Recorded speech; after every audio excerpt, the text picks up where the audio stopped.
What is up, guys? We are live. My name is Mountaineer Paul. This is another edition of Hoops from the Hills. Welcome in, guys. Hope you're having a great weekend so far. We're off to a pretty good start as the West Virginia Mountaineers, number 8 seed Mountaineers, beat the Princeton Tigers, a feisty Princeton Tigers, number 9 seed. Really nice seeding matchup there, 8 and 9, two really good defensive teams. JJ Quinterly, what can you say? She is truly a really good. I mean, she's one of the better guards in the country. Certainly, she makes up for her size deficiency with her ball handling, defensive capability, and her stop start is really as good as it gets. And I truly mean that. She is an incredible player. Wish I'd have watched more of her this year. They've got something cooking. And I think the way they were able to press, it looks to me like, unlike what Hugs had going on, they don't have as many to rotate in and out on that press. I think Hugs, you go 10 deep with it. The ladies look like they maybe only go 6 or 7 deep with it. There's a big drop off from their number 1 to the number 2s. So that's why I think he waited until the second half, which was a great coaching move. Probably surprised the Princeton coach that he didn't do it earlier. To begin the second half, they're down just a couple points, and then really turn it on with that coaching decision to go ahead and press, and it was see you later from there. A 63-53 win. On to what is what would you call this? This is a David and Goliath type story. It's probably even beyond that. Iowa is that good of a basketball team. I think most people have them in the Final Four. And most people have South Carolina winning it, but Iowa certainly could.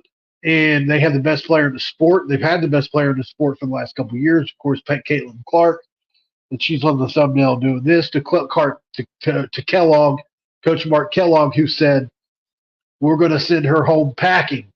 So they've given her something to feed into a little bit. Not that she needs it. She's certainly a very well motivated player on her own, if I do say so myself. 1-48, 8 seeds versus 9 seeds during the history of the tournament. And let's make it 2-48, like Earth Ether just said right here. So really proud of the girls. You guys have asked me and Couz, which, by the way, give Couz hell in the comments. He is not here. He decided to go visit his family in North Carolina today. Can you believe this guy? On a day like today, the women are playing. Rumors are swirling, which I haven't even gotten to yet, about the next head coach at West Virginia University. And he chooses to be out of town in North Carolina to visit family. He acts like family's important or something. So give Couz some hell in the comments and let him know how much he's missed on today's show. Before we go any further, guys, I'm going to get this banner scrolling, first of all. And second of all, let's give a shout out to Dutch Miller, the sponsor for Hoops from the Hills. If I can find it.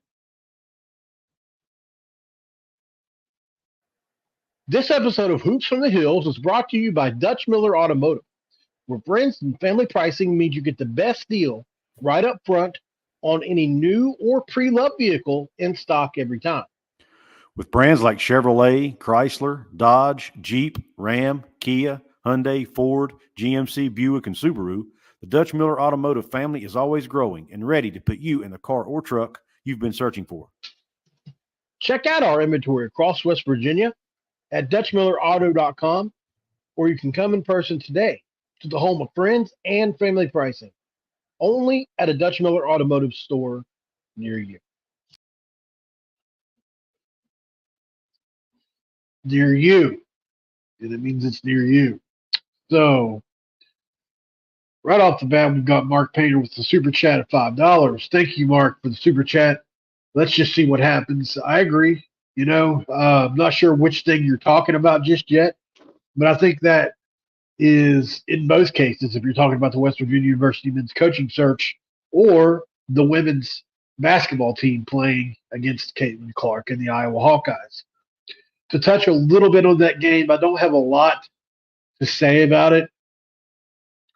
This is an Iowa team that averages over 90 points a game. West Virginia, it's going to be really difficult for them to win this game. This is truly a bad matchup for them. They could turn it into a bad matchup for Iowa, but they have so many good ball handlers that I think this is going to be bad for the press. Maybe they settle into half court D. I don't see that happening either. So we'll see what Kellogg has up his sleeve. We all knew this is a great year for him. 25-7 so far in his first year, and they just got that huge NIL gift this past season. So let's see what he builds. JJ Quitterly's got another year. I think Harrison's got another year. I don't know if Harrison does or not, but I know Blackston has another year. A lot of the better players on that squad has another year.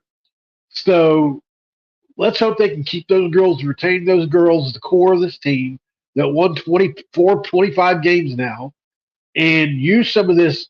They got millions donated to them. 10 million, I think, is the number in NIL, but it's supposed to be used over a certain period of time. It's like, here's your money, but make it last like 8 years, I think, or something like that. I can't remember the exact time frame, but we had Stephen Ford on, and he went over that, which is the head guy at Country Roads Trust. So they've got the money, but in women's, I'm sure it's probably not. You're not paying 100,000, 150,000, 200,000 a player yet, unless they're Caitlin Clark. So I mean, he's really got a chance to build a team there in Morgantown, and I think they've got the money and finances to do that with. So even if they lose this upcoming game, let's not be too disappointed, because I think next year is really the year we're going to see that team be all they can be. So thank you, Mark, for that $5 super chat as well. He said WVU plays Iowa Monday at 8 p.m. Eastern on ESPN. We will cover that. Glad you love the new microphone, Normat. They can't miss as many free throws. Yeah, they were 18 for 36 tonight. You know, the thing about the press, too, Curtis D316, is really wears your legs out. When you're able to guard like that, free throws are going to suffer, which is a lot of the reason why our teams are offensively were so bad. It's not, I mean, it's a combination of Hugs didn't really go for offensive players. I mean, he did have offensively good players, you know, but for the most part, he picked athletes and tried to develop that side of their game, right? And it's similar to the athlete in football, to where he could be a corner, he could be a safety, he could be a return guy. You have to develop whatever skill you want them to be or have. Similarly in basketball, that's what Hugs did. Well, in this situation, that's kind of what these women are. Some of these women are not very good scorers. And so you kind of have to lean into that defense for now. But what it does is, even to the ones that can score, it makes them a little bit tired down the stretch of games. And really, it affects free throws, worst of all, which is why Hugs teams were always pretty mediocre at free throws, except outside of a couple of years, the 2010 year, things like that. So I never felt like Hugs, towards especially the last 10 years, struck a great balance between picking those great athletes, those two-way players that he likes, and it was always so defensively trended, so defense heavy, and we needed a few more Deshaun Butlers, you know. So to get into the West Virginia coaching search is going to be kind of tough for me today, because get my drink here. Let me get a sip before we dive too deep into this really quick. Yeah, sorry, I don't have Couz to ramble on for a minute while I get a drink. I'm one of those people, my mouth gets really dry because I'm jabber-jawing like 100 miles an hour. So there's a lot of rumors out there right now. And where to start, man? I don't want to lead anybody in the wrong direction. I've been given information, and there are people on the other side that have completely different information. And then there are people that are just kind of sitting back and making judgments, and that's kind of the way to do this. But there are basically two factions right now. And here's what we do know. And this has come out in one way, shape, form, or another. You've either seen it on Twitter, You've either seen it in a message board setting through the media, not just random people, but like on 247, I know somebody sent me a screenshot that said Rid has met with a couple coaches, right? Obviously, he's met with Darian DeVries, and some think he is trying to get to meet with Mr. Smith at Washington State, but he's still playing, and it's very difficult. The other coach they say he's met with is obviously Mark Byington. So, what I have heard, and this is tough, guys, because nothing's in stone. But I do believe, if I had to bet right now, I do believe Darian DeVries will be our next head coach. And this is still a really fluid situation. I'm not going to lie. But I believe they have a handshake deal. Some people believe Michigan can enter the fray. Some people believe Oklahoma State can enter the fray. I truly believe that we are better. Right now because of Michigan has what I would call it's a really tough school to get into. This is all known, all documented, and it's all being talked about on multiple different sites. The one thing about Michigan right now is a really tough school to get into. As a coach in the NIL era, it really limits that because they're such a they're a higher education school similar to like Stanford, and it's really tough to get certain people in that maybe WVU can get in easily. And then there's the NIL part of that. Our NIL situation in basketball dwarfs theirs in basketball. As a matter of fact, a couple articles said that they can't even compete with Northwestern in NIL right now, and that shows on the court. So I'm assuming Darian DeVries knows this. Certainly the Michigan brand carries a lot of weight, and being in the Big Ten carries a lot of weight. There's no doubt about that. Oklahoma State is what I would consider a similar brand to West Virginia, if you're going to ask me to be honest about that, especially over the last 15 to 20 years, what they've been able to do as a basketball program has been really impressive. They haven't had, too many deep runs in the tournament like we have, but they've been extremely consistent. They've had, I think, I don't have it in front of me, but I know they've had Sweet 16 type teams and several of those over the last few years. So to me, it's probably a question of which fit is better for DeVries. And everything I'm being told from credible people is that right now West Virginia is the choice. And there is some sort of deal in place, but not on paper. So that means that if another deal comes along that's better for either party, West Virginia or Darian DeVries, then they can go that route. So I just want you guys to get a sense of where things are in the process, from as I understand it.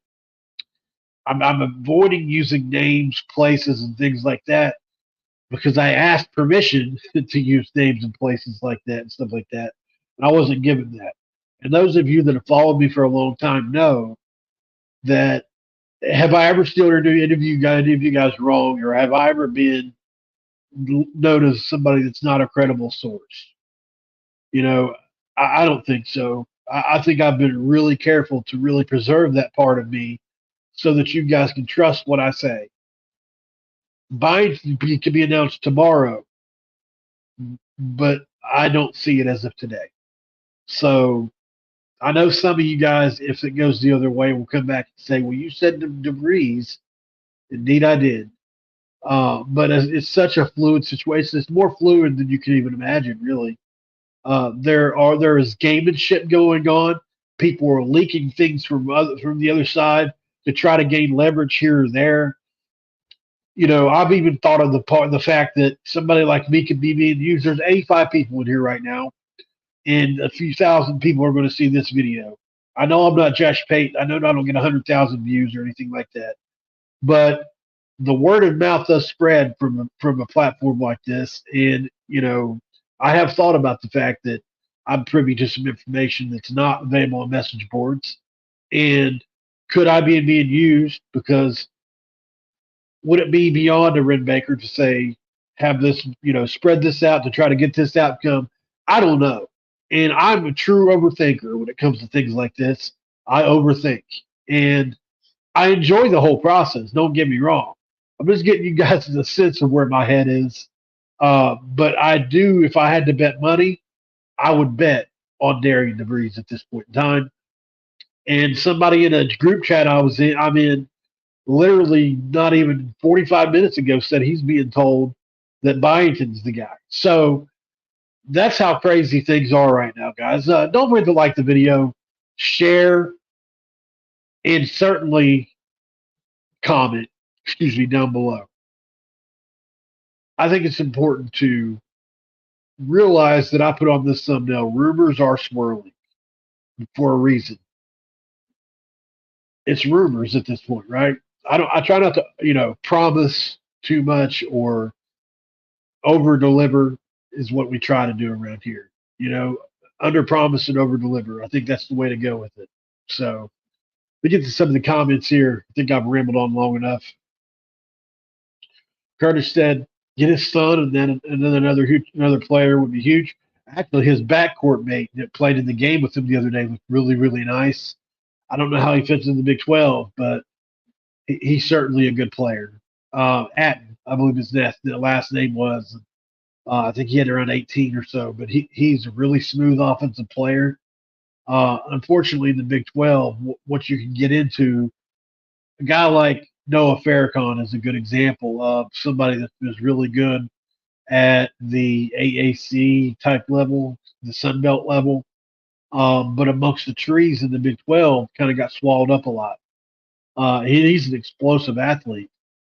In the Big 12, you have to have a combination of athletic ability, ball handling, and crafty, really. Because a lot of these guys may have you out athletic you, but sometimes you can always outsmart guys, and that's what you see Quinterly doing.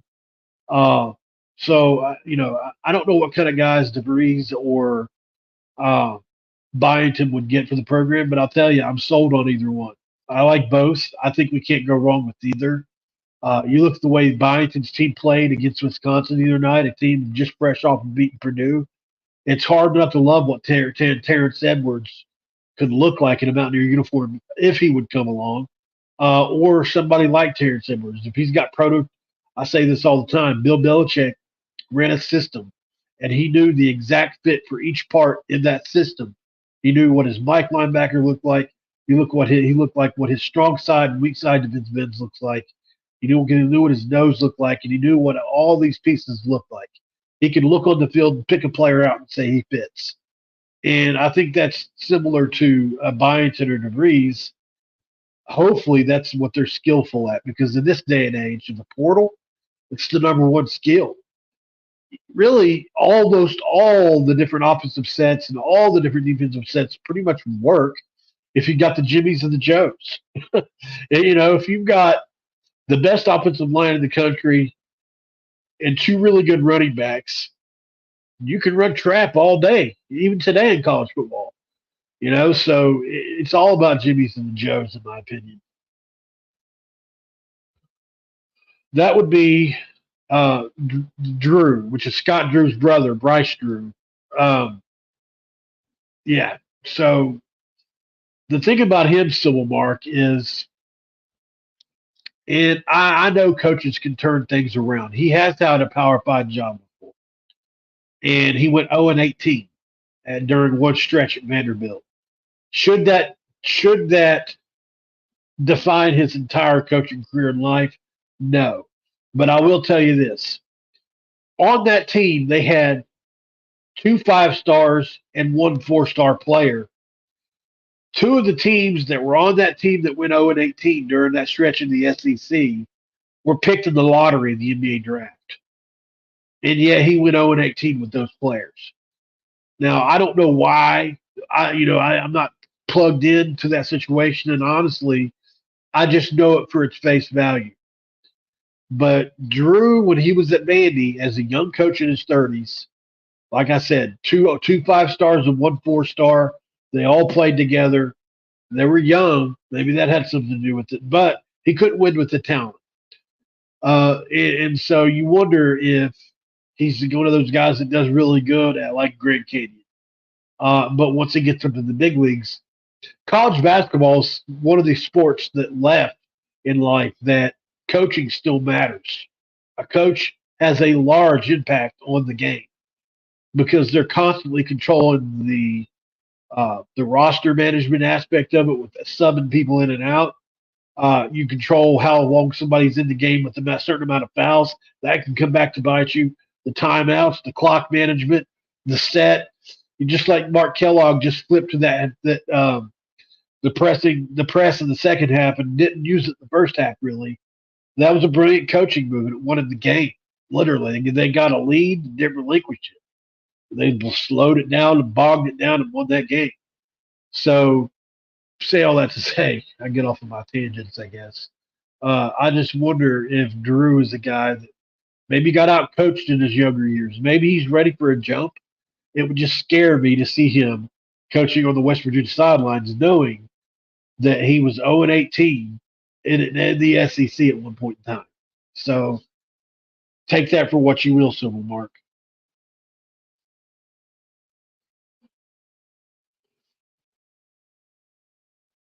I consider it gamesmanship, Charles.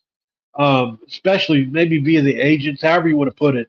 But the stuff that was done by Byington's crew was not approved and wasn't something that WVU people were expecting, and yet it happened for whatever reason to leverage.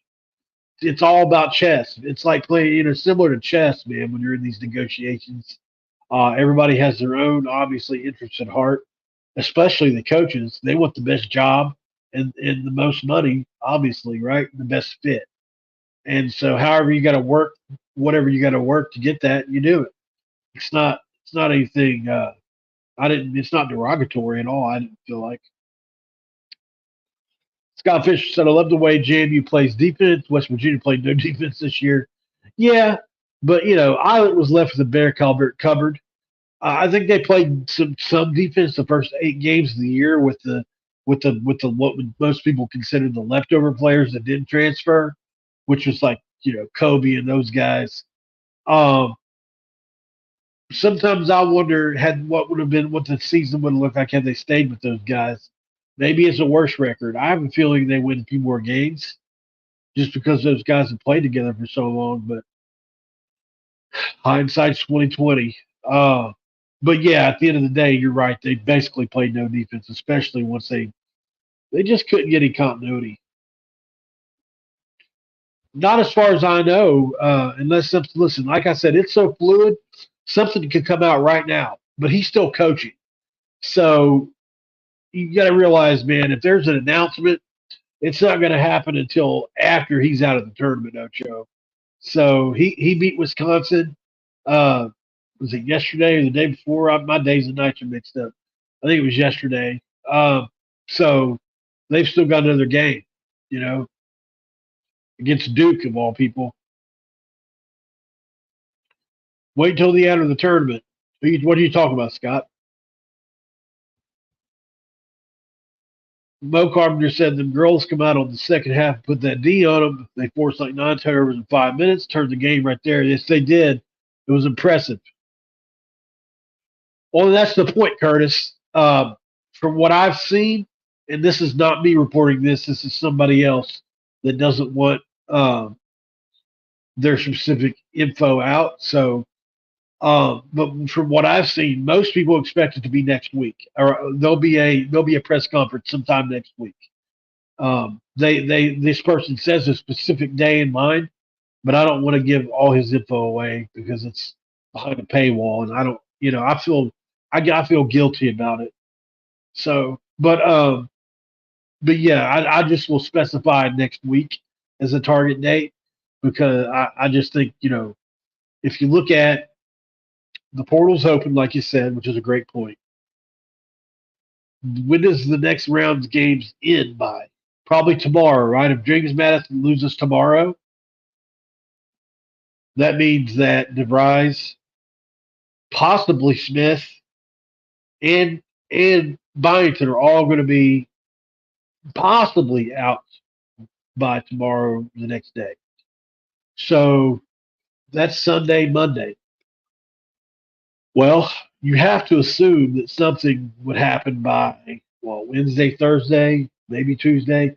So you got to target that next week because West Virginia has had 9 months to figure it out. They pretty much knew who they wanted from the beginning of this year. Probably a couple of different changes. And so I'd say Ren's had a lot of time to think about this. So if the top guy said no, which is Dusty May, but he's announced on Louisville, then he's moved on to DeVries, from what I understand. If DeVries says no, you'll hear Byington's name called, most likely or Smith. Not really sure who he's got ahead of who on the list.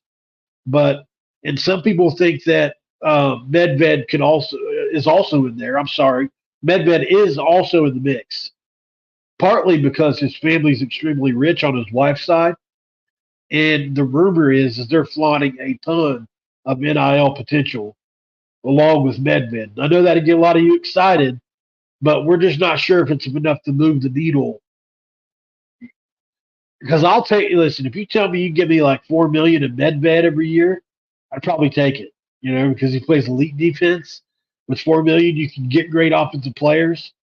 And he's a good coach, really good coach. But I do think there are other coaches that have more upside if the donors are behind them. So it'll be interesting to see just which way West Virginia goes, and hopefully it trickles out why we went that way. Hopefully, Ren, at this point, we know he probably didn't get his number one choice, but I would consider DeVries, in my opinion, a 1A type choice. So it's not. You look at DeVries, he's been to, what has it been, 2 of the last 3 or 3 of the last 4 NCAA tournaments. From Drake, of all places, it's not like it's an easy place to win.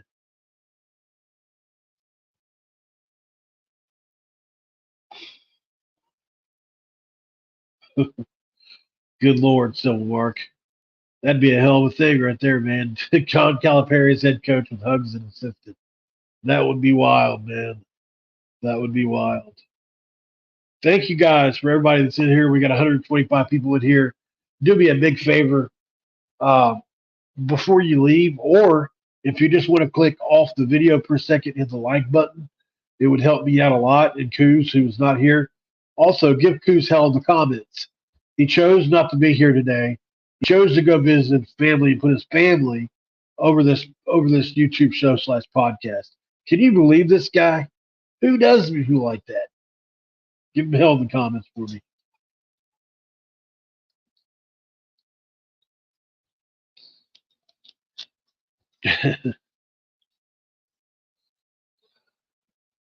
So, don't forget, guys, the super chat button is below. If you want to direct the conversation a certain direction, we can talk about whatever you want to talk about. Hell, I'll even talk about football if that's what you want to talk about. I don't care. That's exactly what I'm saying, JDK. I thought WV was his family. Turns out he's got a wife and kids that he seems to care about. I don't know. They've come out of nowhere all of a sudden. I didn't even know they existed until today. He told me he wasn't going to show up. Kidding, obviously. Only on days that end in Y. Yeah. Daggone sinuses, man. Here they go again on me. It's all right. We'll make it through. So, give me some predictions, guys. I'd like to know, does anybody think West Virginia women's team has a chance against Iowa on Monday? It's obviously in Iowa Stadium, which is wild. I wish Joho made me laugh just now. I wish, well, it would be cool to call. I wish men's basketball did that. With the home stadiums and all that. I realize that they have, you know, so much more of an outlet as far as places to play. But man, it would be cool if, like, for the first 2 games, especially if the men's side could do what the women does with the home field advantage or home stadium advantage. No, Cole, I'm not sick. I just have I have allergy issues, bad ones, and it seems to flare up every time I come and sit right here, especially. I'm sitting right in front of my air conditioner unit, and I just wonder, because I put it on fan to get like a little cool breeze blowing on me. I'm wondering if that's blowing the pollen in on me or what here. Because it seems to happen every time I sit right here, worse than anywhere else in the house. He heard Couz is going to hit the portal going to Marshall. Earth Ether says slim chance, but he's a W fan, so he's hopeful. Couz Greta Thunberg says, "How dare you?" Everyone has a shot. Put that flipping D on him, Mo said. Yep.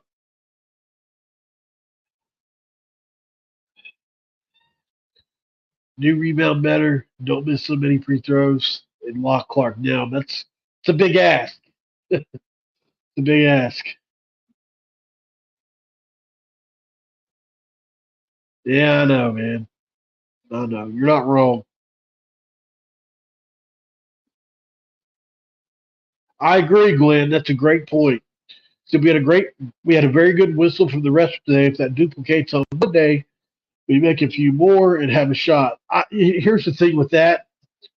There's no way in hell that I see us getting a better whistle than Caitlin Clark, who's basically the darling of sports, not even just women's college basketball, pretty well most of all sports right now.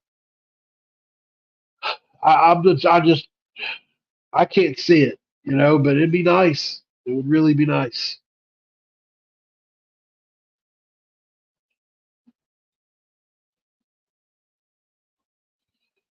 Matthew Watkins says, I think they have a chance. It's not big, but can be done. Need more offensive output from Fields and or Watson, and defense like the second half of the game, in my opinion. Great point. Great point.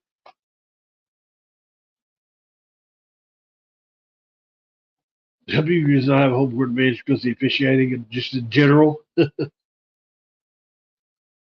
Goldie said, I actually never jumped on Caitlin's bandwagon. I refuse to celebrate COVID players' records.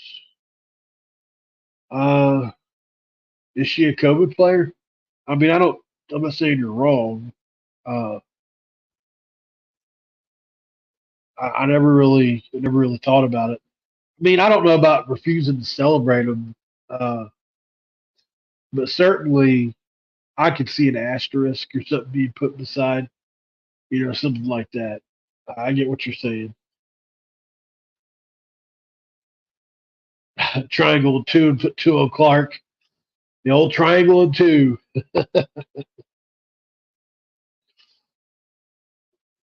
Goldie said, did she ball out? Yeah. Is she good? Yeah. But I'm not jumping on that wagon. There ain't nobody said you got to jump on the wagon.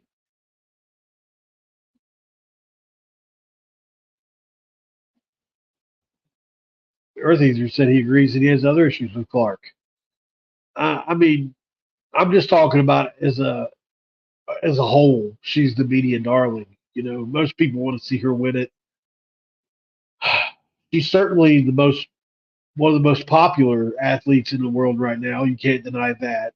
And she's made herself a hell of a lot of money, which I can respect. I stay neutral in this stuff, man. I really try. The whole stuff in the tournament last year was way overblown. They tried to race bait us with it, in my opinion. Maybe I need not to say that kind of stuff and get my channel shut down.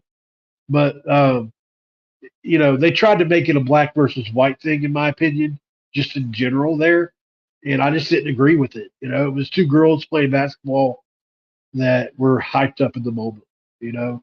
So they tried to make it so much more than that, and it just wasn't. That's just me. 109 likes, Mountaineer Lair with Kenny. What's up, my dude? Hit the like button. Appreciate that, man. Clark even got yelled at by her own dad today and told her to shut up. What's hilarious. So, see, it sounds like you really dislike her, man. Yeah, the defense was hot and cold today. Absolutely, it was.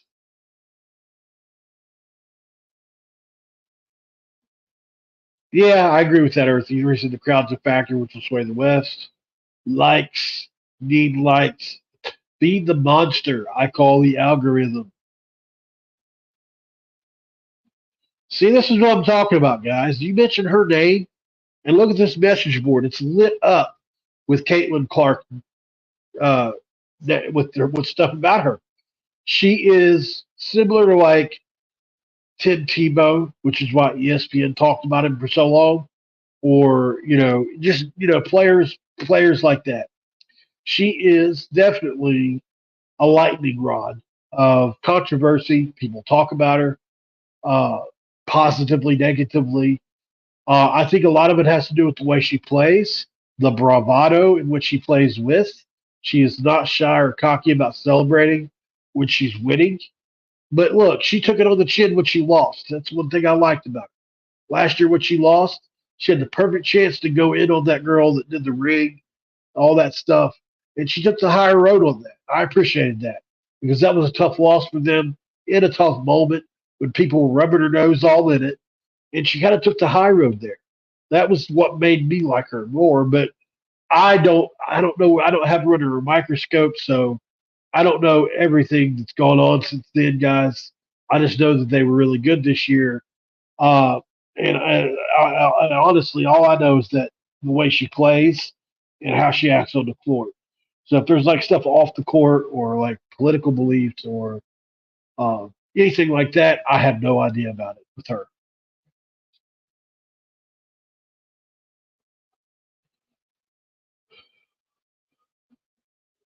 It's okay, Mark. No worries, brother. Yeah, I can't wait either, Kenny. Neil really complimented, and this is a basketball channel, and really try to stay off football, but there's not a whole lot else to talk about with basketball, so we'll probably be jumping off here shortly. But uh, generally speaking, with the football, he was talking about Northwestern transfers, and I'm a big fan of both Hollis and Joseph.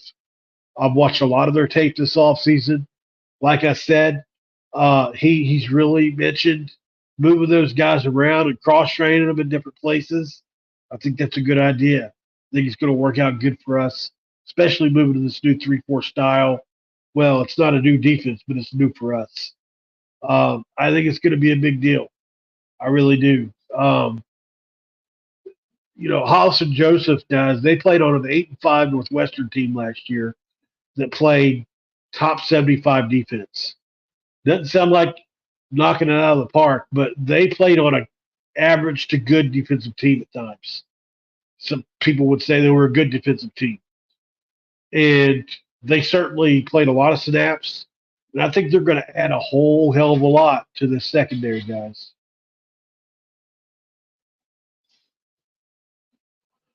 Chase Strickland said, "Do you have a team you'd most like to draft from Zach Frazier? I know it's not basketball, but curious. Actually, I'm going to do a video of this on my football channel, not about this subject, but just about Zach before the draft. Um, yes, I do. I am a Steelers fan, so I would love him to see him go to Pittsburgh. Hopefully, I don't lose any fans or any subscribers out of that. Um, but here's why I haven't been rooting for the Steelers. And you can call me a Mountaineer trader or whatever you want to do. I am a true Mountaineer fan. I'm a true Mountaineer fan. Kenny Pickett was our starting quarterback. I didn't watch one game last year with him playing, and I won't. I'm so glad he's gone. It made me throw up in my mouth the fact that he was the quarterback in Pittsburgh. I didn't watch one game the last 2 years he was there, and I've watched the Steelers my entire life. I followed every single snap they've ever had, just like West Virginia. That one player made me so sick to my mouth that he was our quarterback because every time he did good, all the Pitt fans took credit for it and tried to make it this big deal. I just couldn't deal with it anymore, guys. So I'm so glad he's gone and bye. But I do think he's a fit there in Pittsburgh. Wherever he goes, I'll root for him. I'd love to see him in Seattle with Geno. Um, I've really rooted for the Seahawks these last couple of years with Geno. Um, I hope Will Greer beats him out in Eagles camp. If you guys didn't know, Will Greer's he got signed by Philly today or yesterday. Hopefully he beats out old Kenny Pickett. Jacob Yoho said, everyone go hit the dislike button for Paul like in Pittsburgh. Yeah. I mean, you're here because I'm a West Virginia Mountaineer like you guys, right? That's what you're here for. Somebody asked me a question, I ain't going to dodge it. Keep it real. Chase says, no, he's a Steelers fan. So at least I got one person on my side. Two people on my side. What is that, a dolphin? It is a lifestyle, not a choice. Screw Kenny Pickett. I couldn't stand listening. I couldn't stand watching it. Ugh. God, dude. And for some reason, if it's another player like a quarter or safety or a defensive tackle or an offensive lineman, it don't bother me as much. I guess because the quarterback gets all the love, right? Whether that's right or wrong. And every completed pass he had, you could go off X and you'd see these retarded Pitt. Gotta watch what I say, guys. These idiot Pitt fans they're sitting there. Did you see that pass by Kenny Pickett? Every single pass. I just couldn't deal with it. I couldn't. It was like the positive of the play that I liked for the Steelers was subtracted by 10. It went back to even and then minus 10 for seeing the Pitt fans happy. I'm crazy, man, I guess. ESP for life. Sorry, I'm popular where I live, but I do judge those Mountaineer fans here that do that. That's all good, man. I listen. I'm from Mingo County, West Virginia, so um, you know, I don't know where there's no other fan. Here's how I became a Steelers fan. This is honest truth. There's no great story behind it. I was playing Madden '96 or '97, maybe even '98. Trying to remember which one it was, but uh, I loved running the ball with Jerome Bettis. And so, trying to remember which one it was, guys. But anyway, I just love playing with them on the game, you know. Um, and that kind of turned into me researching them a lot through the game, and then watching them on TV and all that. Watching Neil O'Donnell do what he did in the Super Bowl, and that was that. So,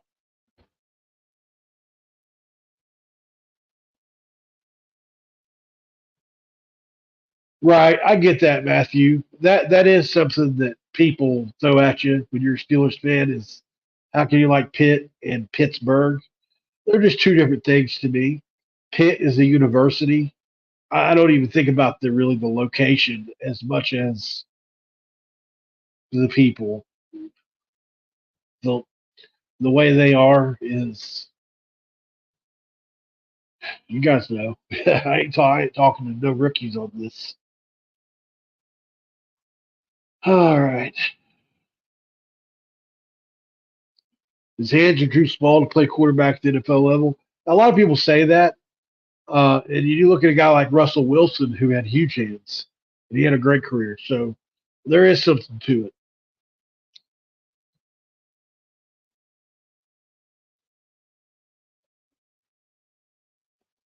Somebody said, there he goes.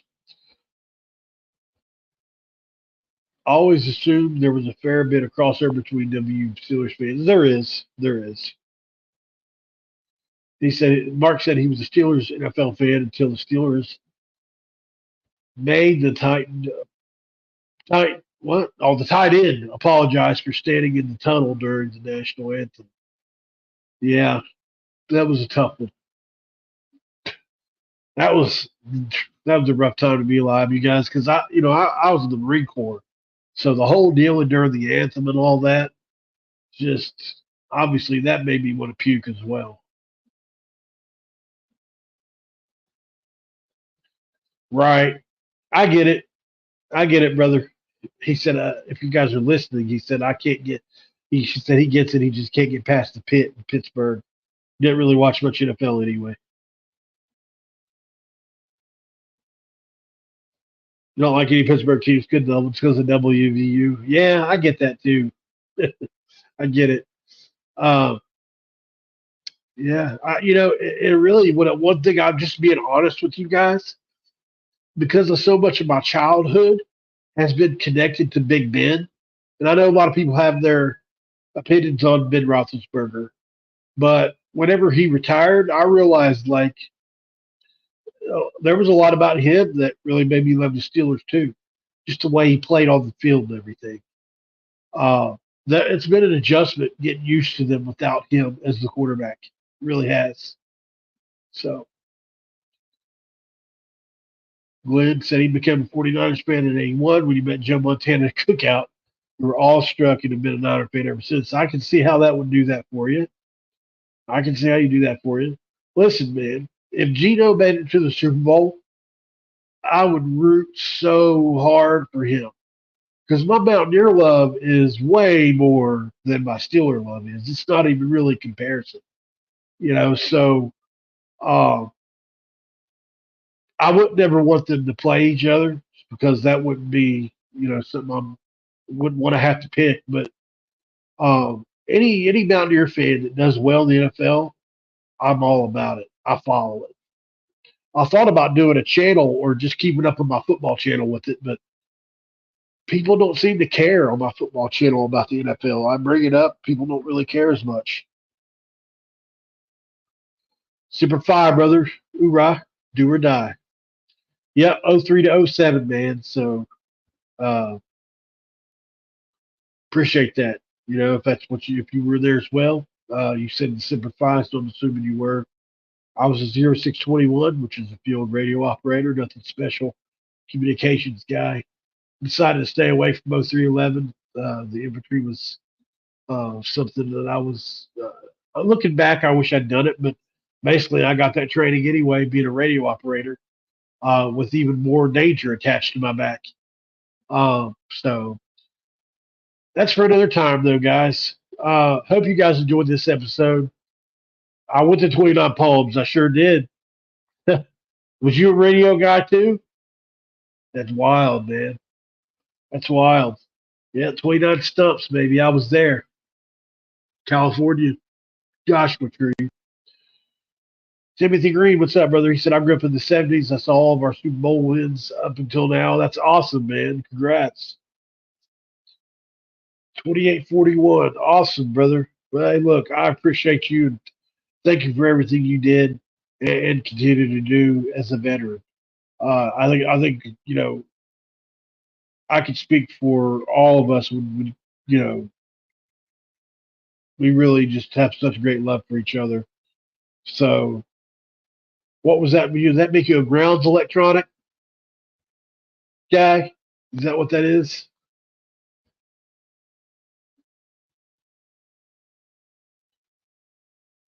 Kubi Govine says he loves Mark Kellogg talking crap. Brings eyes to the WVU program, and if they win, great marketing. I'm with it. Back at you, brother.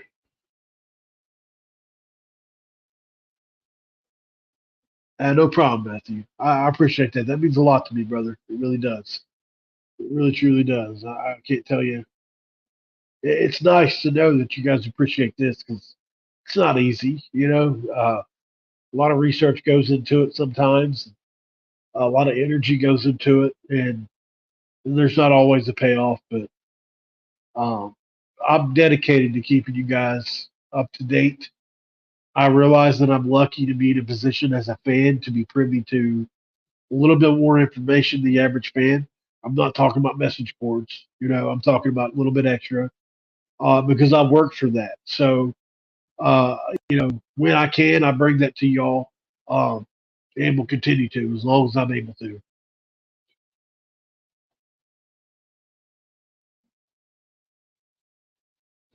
Appreciate that, Cole. Hey, listen, man, we're glad that you watch all three. Glad you enjoyed Earth Ether. Guys, we're going to get off here for the night. Really make some chicken, I think. Call it a night. It's already late to be eating anyways. Always wait till too late. So come back again next time, guys. I'll probably be, it'll probably, if there's any news, we'll be back on here tomorrow. If not, be waiting for Monday after the women's game. We'll try to cover that. And certainly as the head coaching announcement approaches, if there's any movement on that, be right back on here. Even if it's today, I would do another video, So just keep your eye out. Make sure the notifications are on, guys, for this channel. That way, if we go live, you'll know something's happened. This has been another edition of Hoops from the Hills. This episode is over. I'm out.